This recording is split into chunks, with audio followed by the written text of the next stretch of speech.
Oke.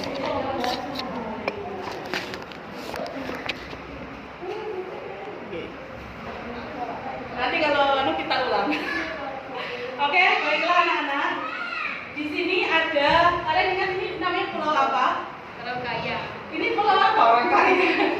Pulau Indonesia. Ini benua apa berarti kalau Indonesia? Asia. Lalu sampingnya ini ada benua apa? Benua apa ya? Saya tahu. Australia jauh banget. Australia di sini Australia. Afrika. Ya, ini Afrika. Nah, di sini ada suatu tempat namanya Mesir. Jauh nggak dari Pulau Jawa? Jauh. Nah, di Jawa Barat di sini tuh di sini ada kerajaan namanya Pajajaran. Namanya kerajaan apa? Pajajaran. Ini rajanya namanya Prabu Siliwangi. Nah, Prabu Siliwangi itu punya 3 anak. Satunya namanya Walang Sungsang. Karena mungkin lahirnya kaki duluan ya. Yang kedua ada Rara Santang. Yang ketiga ada Raden Kian Santang. Kalian pernah dengar nama Raden Kian Santang? Raden Kian Santang itu benar-benar udah Muslim, walaupun bapaknya belum Muslim. Nah, ini kakaknya juga Muslim. Nah, di Mesir itu ada namanya seorang Sultan Mahmud.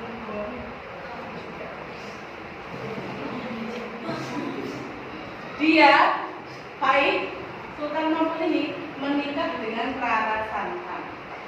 Jauh banget ya, mereka antar lintas generasi lintas cari jodohnya sampai ke melewati benua Asia. Jadi dia ketemunya di Mesir, kemudian ini lewat Arab, ini ada Arab, ini ada India. Tiba-tiba ke Pajajaran ketemu seorang gadis bernama Rara Santang. Dan mereka menikah. Rara Santang menikah sama Sultan Mahmud tadi, punya anak namanya siapa? Syarif Hidayatul. Punya anak namanya Syarif Hidayatul. Setelah beberapa lama kerajaan Pajajaran itu diberikan kepada Walang Sungsang. Diberikan kepada Walang Sungsang itu siapa yang sedang menjadi? Paman Pak D. Diberikan kepada Pak D. Tepuk satu. Yang tidak melotot berarti menjelaskan. Kerajaan Pajajaran tadi diserahkan kepada Walang Sungsang. Setelah itu di dekat kerajaan Pajajaran itu ada kerajaan namanya Cirebon. Kalian merasa nggak kalau di daerah ini tuh banyak sekali daerah yang didahului dengan Cirebon, Cimahi, Ciamis, Kotok, siapa lagi? Cianjur, Cikampek, Cilacap, siapa lagi? Siapa lagi? Cikocok. Apa itu? Karena daerah itu biasanya Cilok. Karena biasanya daerah itu kalau dekat itu namanya sama. Bu Emma pernah baca asal-usul dari Cirebon itu kan di sana itu kan dekat pesisir pantai. Itu banyak sekali orang yang bikin ebi. Tahu ebi? Tahu. Ebi kan udah kecil, kan udah rebon, udah kecil-kecil buat terasi itu. Di situ tuh banyak sekali industri membuat ebi. Yang kita sebutnya rebon. Makanya daerah yang banyak sekali produksi udang itu tadi disebut Cirebon. Di sini ada kerajaan. Nah, rajanya itu punya siapa ya? Lupa namanya. Rajanya itu punya seorang putri. Jadi Cirebon tadi punya raja, rajanya punya seorang putri.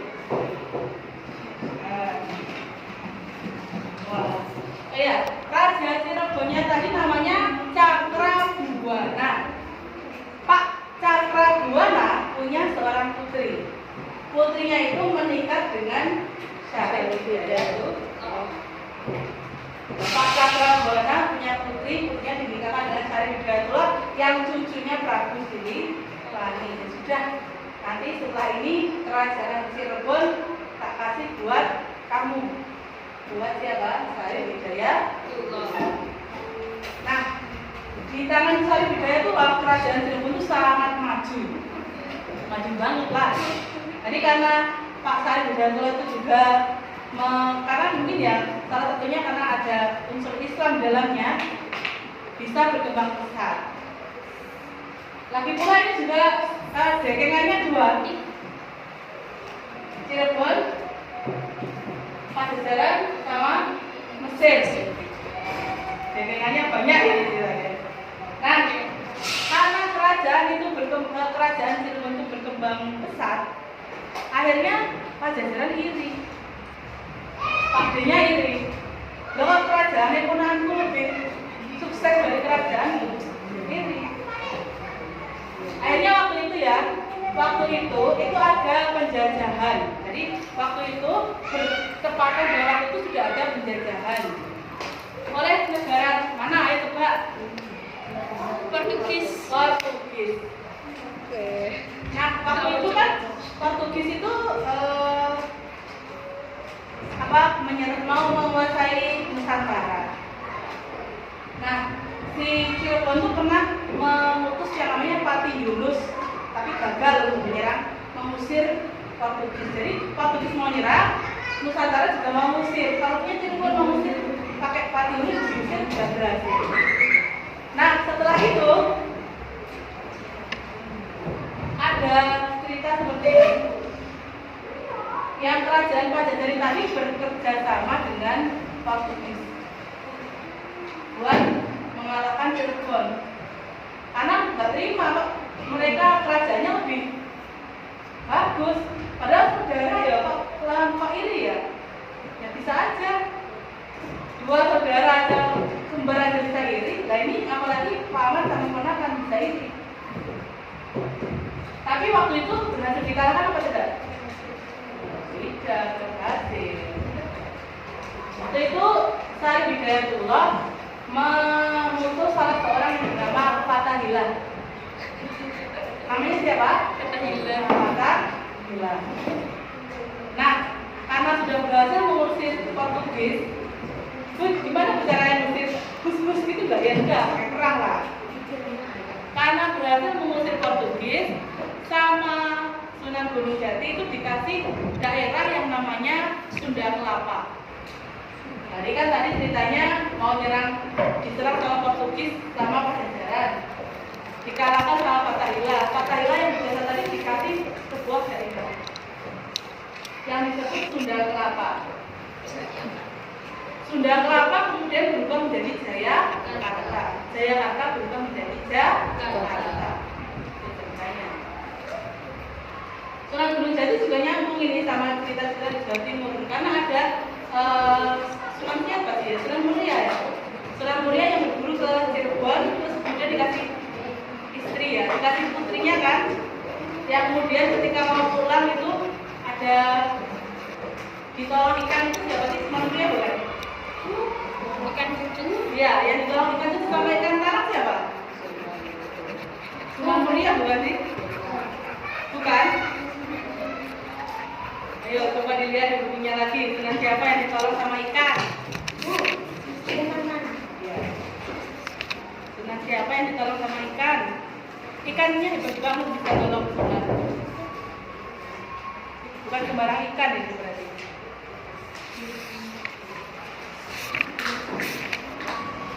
Ayo.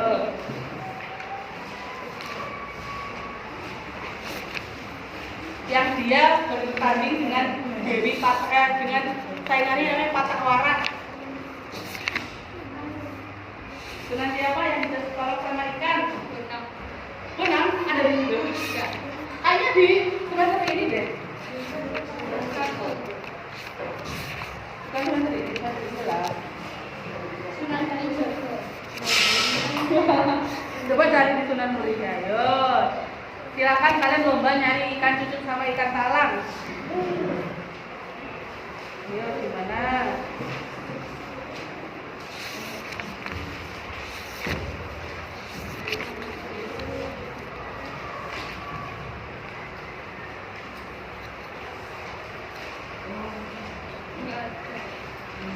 Oh, gitu.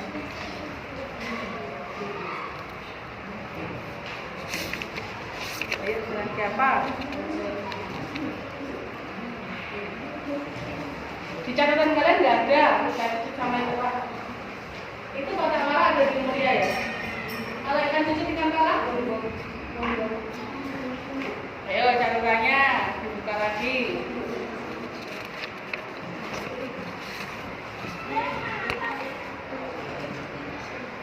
Oke, jadi dari sekian tadi 9 wali, kalian masih ingat nggak siapa aja yang menjadi raja? Siapa yang jadi raja? Selain ini Sunan Gunung Jati jadi raja. Ada satu lagi yang jadi raja, Sunan siapa? Bukan, Bel. Sunan siapa? Bukan raja dia. Kudus, bukan. Dia betul Sunan Giri. Dia punya kerajaan namanya apa? Giri Kedaton. Giri Kedaton. Nyampur pusing saya 9 wali. Ini aja ikan cucu sama ikan talang aja belum bisa ngomong. Jangan-jangan Sunan Derajat. Itu kalau kebun bukan deh. Oh, kayaknya iya deh. Jadi Sunan Gunung Jati itu mungkin putrinya dinikahkan sama Sunan Derajat. Ayo Sunan Derajat deh. Cuma yakin ini. Kita nanti lihat di buku kita masing-masing ya. Di catatan nggak ada. Nggak ada. Oh, ini udah habis dari tadi. Nggak ada. Oke, mungkin itu aja yang bisa Bu Irma sampaikan. Siapa di sini yang suka sejarah? Katakan. Suka sejarah. Sejarah rumah orang. Sejarah rumah. Apalagi dapat uang. Aduh, bukan cerita histori kayak gini